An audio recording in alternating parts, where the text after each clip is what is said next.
Assalamu alaikum, welcome back to another sewing tutorial. Today we're going to be making 3 different kinds of bonnets.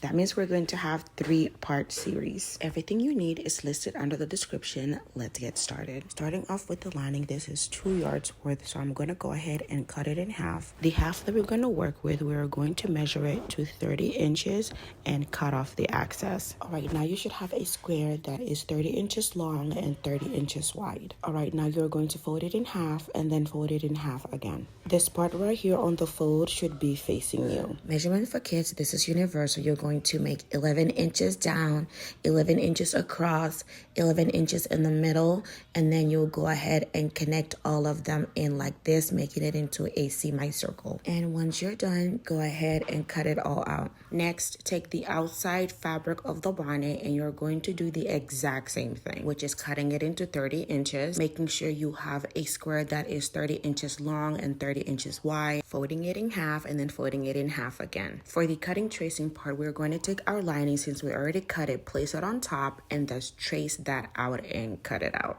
It's easier that way. Okay, now we have both pieces cut out, the inside lining of the bonnet and the outside. Next, we are going to connect them together. So you're going to open them up. You're going to lie pretty sides facing each other. This is the pretty side of the satin. This is the ugly side. So on the pretty side, you're going to put it facing up. And then you will take your other fabric and lie the pretty side. This is the ugly side. This is the pretty side. So you will lie the pretty side on top of it like this. So pretty sides will be facing each other. Go ahead, get your pins, pin it all the way around to secure it in place so they do not move, because that satin will move. Once you got it pinned and secured, you're going to flip it over. Here on the back, we are going to be marking 1/2 inch all the way around the circle. Once you're done with that, pick any location and mark 5 inches. You should have these 2 lines right here, and the distance between these should be 5 inches. Now for the sewing part, pay attention, and you're going to start from this end, or whichever end you start with. You're going to sew all the way around, leaving this space here unsewn. If you made it this far, thank you. If you have not subscribed yet, what are you waiting for? Go ahead and subscribe, turn on the notifications so you can get alerted each time I post a new tutorial. Don't forget to like, share, and comment. It helps boost my channel and my video, and it also lets me know you guys love things like this and I can bring out more tutorials for you guys. Alright, back to the tutorial. Now that you're done sewing, you are going to snip all the way around the area that you have sewn, being very careful not to snip the line that you have already sewn. This process is not mandatory, but it does help in smoothing out the edges and making the fabric more flat. It makes your edges much easier to work with. Your seams will be much neater.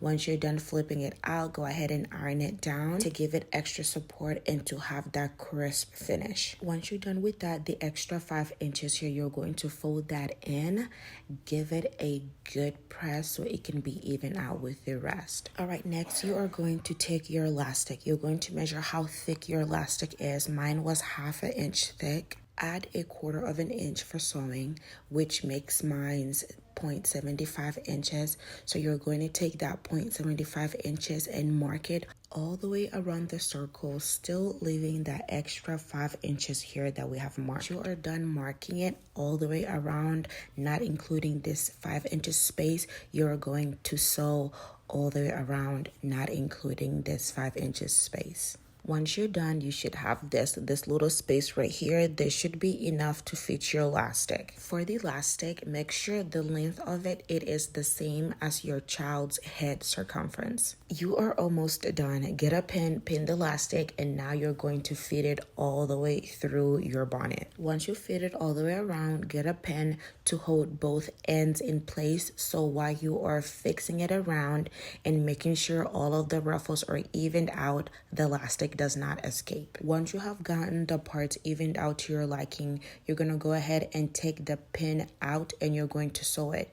In my case, the elastic was super skinny, so instead of sewing it, I just went ahead and tied it together. If you did like I did, cut off the excess, then you're going to go ahead and take it to the machine, and that 5 inch opening, you're going to go ahead and close it down. Once you're done, you should have this, and there you have it. Congratulations, you made a bonnet. And you decide to post your work online, don't forget to tag me on Instagram, Facebook, TikTok, wherever you post it at, so I can see your work. This motivates me to keep going. It lets me know it is helping someone. This is a part series, so don't forget to go to part 2 and 3 to learn how to make the rest.